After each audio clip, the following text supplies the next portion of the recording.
Now that we have two palaces behind us, we can actually make our way directly to the next palace, which is the Island Palace. If you haven't been following along with the walkthrough and you haven't gone to Death Mountain yet, you're going to need to do that right now because we need the hammer in order to break some of the roadblocks that block our way. But otherwise we can head straight to the next palace. If you recall, when we were in the harbor town of Middo, we talked to one of the characters who was in one of the houses, and he told us to speak to Heir of Ruto. And he's referring to the character Heir and in the town of Ruto. If you actually go and speak with Heir at Ruto, he says, south of King's Tomb in Middo is a tunnel. And this is basically a secret that is in the overworld that we're going to need to use in order to get to the next palace. And King's Tomb is in the center of the graveyard, which is just west of the town of Middo. So we want to make our way that way. This is the block we need to break, and just head south and you'll notice that King's Tomb is the lone one in the middle. There's actually a secret area here. If you head down 4 and left 2 from King's Tomb, you'll hit a side sequence that has a red magic jar. So if you need extra magic, you can do that. But you want to avoid enemies here. Just walk directly south from King's Tomb and you fall through a little secret. There's a bunch of louders on the ground here. And now that we have the downward thrust, these guys are actually kind of fun to defeat. You'll notice there's this huge wall that you can jump.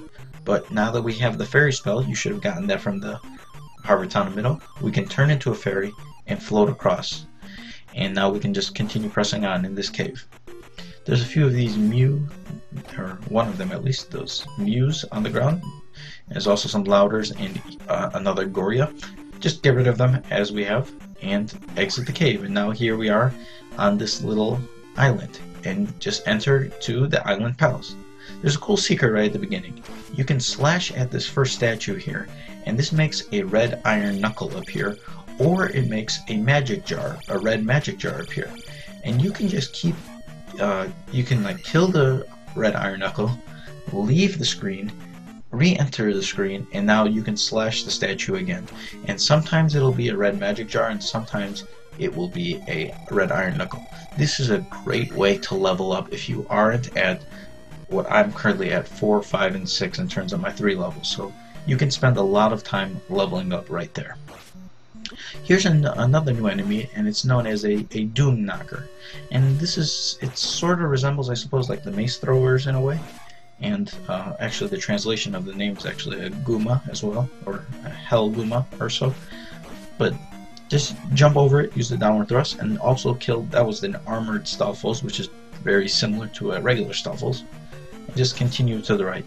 Oh great, we have some more annoying Tinsuits. Amazing. And Muse. I mean, does this screen really get any more annoying than this? Just continue along, and this is really annoying that there's like 3 Muse, and if you use the downward thrust you'll break the block, so you might actually fall. It's it looks simple, but it's very annoying in my opinion. Here we have an orange Moa just floating across the top, and we have blocks dropping. We can break these blocks because of the item we got, the glove we got in Medora Palace, so they shouldn't be much of a trouble, and we have more of these blocks now.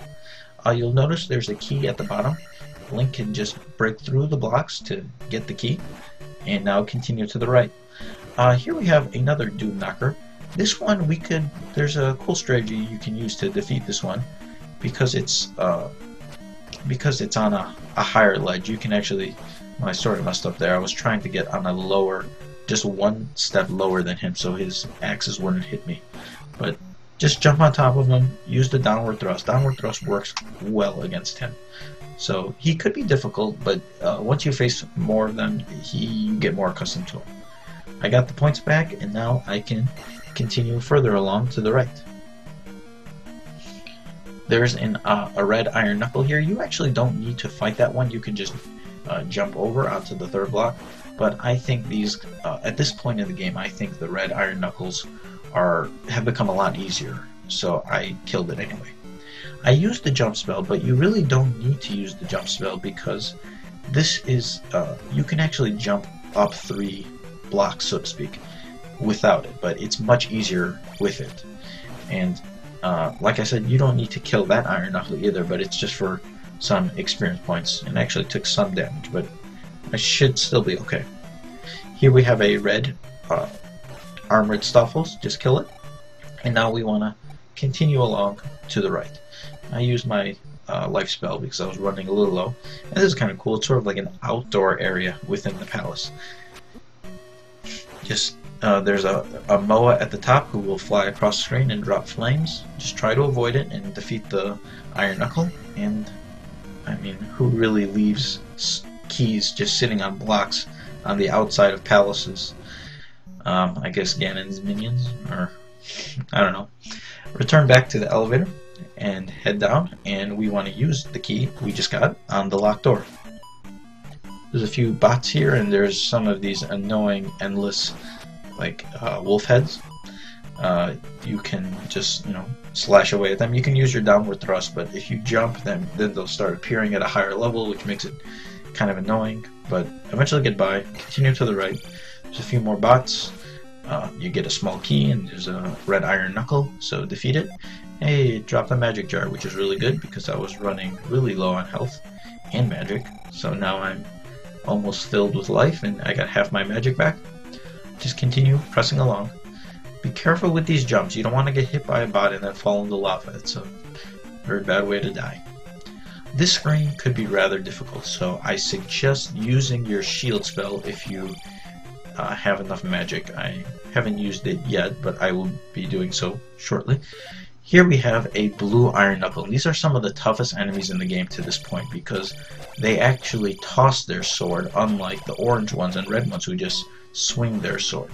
So as you can see, it takes a lot of hand-eye coordination, and you can still use the jump strike attack, but it's a little more difficult this time. It takes a lot of practice, and these guys will beat you up a lot before you get used to them.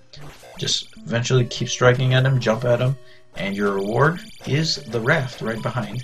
And the raft will allow you to cross the ocean to the east side of Hyrule, and we will be doing that after we complete the Island Palace. And as you can tell, these guys are very challenging. I'm taking a lot of hits, and it's quite an epic battle, especially if you only have a level 4 sword. But you'll eventually get him, and that'll do it for this portion of this chapter. Join me for the rest of the palace.